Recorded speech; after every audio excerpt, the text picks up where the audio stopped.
Civil service exam की तैयारी एक मैराथन है जो लंबे समय तक चलता है। इस एग्जाम को पास करने के लिए बहुत सारे स्टडी मटेरियल्स को पढ़ने की आवश्यकता होती है। तो सवाल यह है कि हमें सिलेबस या स्टडी मटेरियल्स के अलावा अन्य बुक्स की आवश्यकता क्यों है, जबकि हम पहले से ही बहुत अधिक स्टडी मटेरियल से लदे हैं। मैं बताती हूँ क्यों। पहली बात यह है कि आमतौर पर सिविल सर्विसेज की तैयारी के लिए कुछ बेसिक हैबिट्स डेवलप करनी होती है, जैसे कि पढ़ाई के लिए एक लंबे समय तक बैठने की क्षमता, नए नए सब्जेक्ट्स और टॉपिक्स को पढ़ने का पेशेंस और समझने की क्षमता, एनालिटिकल थिंकिंग स्किल, तर्क करने की शक्ति और किसी सब्जेक्ट पर कई तरह से लिखकर और बोलकर एक्सप्रेस करना आदि। तो यहाँ दी गई किताबें, जैसा कि मुझे लगता है, आपको ये सारी बातों के लिए तैयार करेंगी। और चिंता ना करें, वे सिलेबस से भी संबंधित हैं, साथ ही सिंपल लैंग्वेज में लिखी गई है ताकि बिल्कुल आसानी से समझ में आ जाए और निश्चित रूप से आपको लिखने, बोलने और खुद को प्रेजेंट करने के बारे में थोड़ा और सोचने के लिए एक पर्सपेक्टिव प्रोवाइड करेगी। तो हमारा बुक लिस्ट कुछ इस तरह से है। First, No Limits, The Art and Science of High Performance by Mukesh Bansal. Second, A Short History of Nearly Everything by Bill Bryson. Third, संस्कृति के 4 अध्याय by Ramdhari Singh Dinkar. Fourth, Imagining India, The Idea of a Renewed Nation by Nandan Nilekani. Fifth, India Unbound by Gurucharan Das. And sixth, Sapiens, A Brief History of Humankind by Yuval Noah Harari.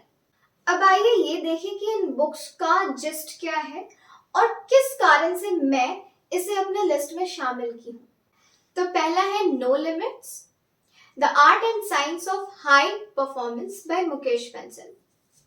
UPSC की तैयारी कोई T20 या one day match नहीं है, यह test cricket की तरह है।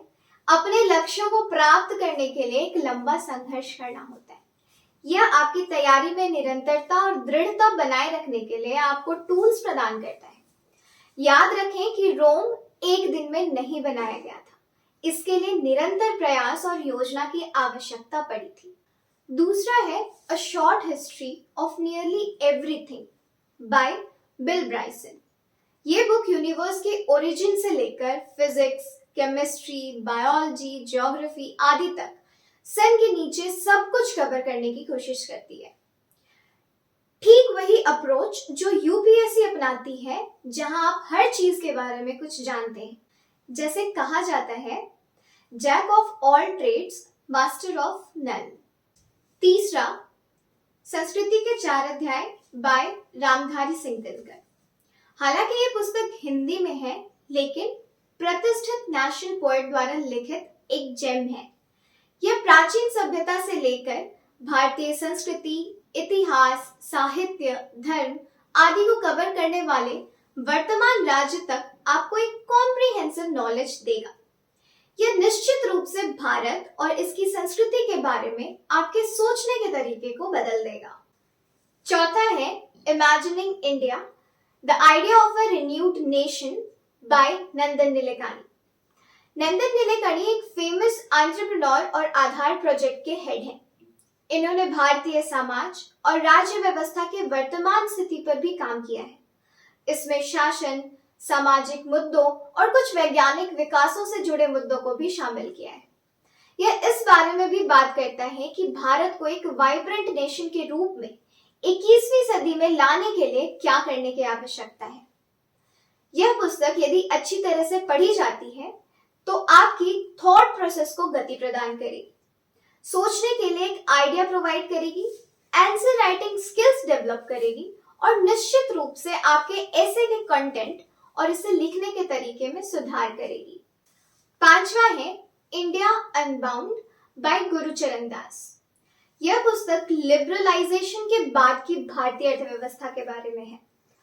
यह हमें लिबरलाइजेशन एरा में भारत के सामने आने वाली चैलेंजेस के बारे में बताता है और कुछ संकेत देता है कि उन्हें कैसे दूर किया जाए। ये रीडर्स को एक थॉट प्रोसेस के साथ छोड़ देता है ताकि वे इंडियन इकोनॉमी में आने वाले प्रॉब्लम्स को देख सकें, उन्हें दूर करने के लिए स्ट्रैटेजीज या पॉइंट्स डेवलप कर सके। यह एक आईएएस एस्पिरेंट्स के लिए मस्ट रीड बुक है। हमारे लिस्ट का छठा और अंतिम बुक है sapiens, a brief history of humankind by Yuval Noah Harari. ये मानव जाति के विकास और बंदर से मानव वंश के इवोल्यूशन को प्रेजेंट स्टेज तक दर्शाता है। इस पुस्तक की खूबी यह है कि ये आपके वैज्ञानिक स्वभाव को विकसित करती है और तर्क और प्रतिवाद प्रदान करके आपको तर्कसंगत रूप से सोचने के लिए प्रेरित करती है। इसे ध्यान से और धीरे धीरे पढ़ें ताकि आप अपने बेस्ट को बाहर निकाल सकें। वैसे ध्यान रहे कि ये मोटिवेशनल बुक्स नहीं है, इसलिए यह उन लोगों के लिए है जो अपने जीवन में एक्सेलेंस के लिए प्रयास करते हैं। तो खैर, यह उन पुस्तकों की पूरी लिस्ट नहीं है जिन्हें सिविल सर्विस एस्पिरेंट्स को पढ़नी चाहिए, बल्कि यह एक अच्छी शुरुआत है जहां किताबें बहुत बड़े पैमाने पर और स्पष्ट रूप से यूपीएससी सिलेबस को कवर करती है और एस्पिरेंट्स को बेसिक नॉलेज डेवलप करने और आगे के रास्ते को एक इंटरेस्टिंग एंड रीडेबल फॉर्मेट में आसान बनाने में मदद करती है। तो इस वीडियो के लिए इतना ही। मिलती हूँ अगले वीडियो में एक नए टॉपिक के साथ। तब तक के लिए बाय बाय।